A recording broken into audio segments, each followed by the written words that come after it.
Tourmaline, spinel, tsavorite ou tanzanite, ces noms ne vous disent peut-être rien, et pourtant ces pierres exceptionnelles sont un véritable trésor à contempler chez le joaillier monégasque Marco Molinario.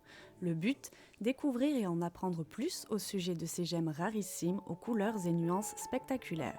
Par exemple, la tanzanite que nous proposons dans sa variété naturelle, ce qui est absolument rare puisque la tanzanite, voici un petit secret, et la plupart des fois elle est chauffée.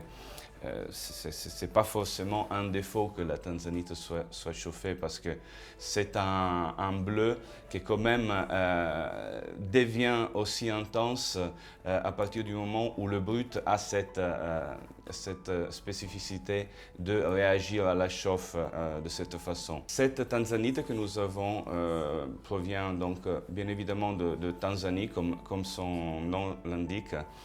Et c'est une partie de tanzanite naturelle qui représente, on peut dire, moins du 1% de la production, et que nous avons la chance de pouvoir proposer à nos clients.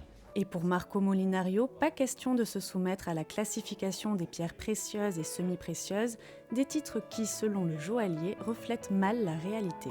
Je ne peux pas considérer un spinel rouge de Tanzanie de 50 carats d'un rouge incroyable étant une pierre semi-précieuse. Elle a une rareté qui est incroyable.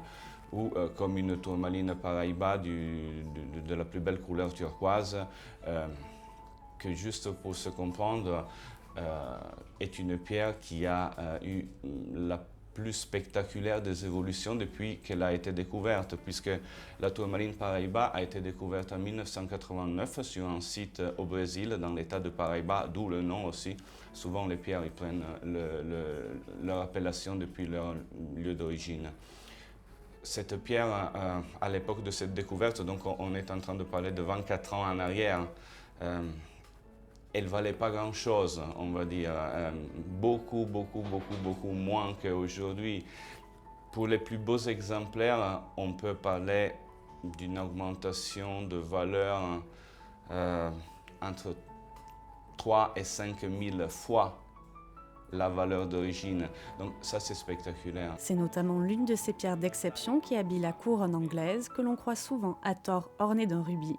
Allant de 50 000 à 2 millions d'euros, ces pièces uniques sont à admirer jusqu'au 25 août.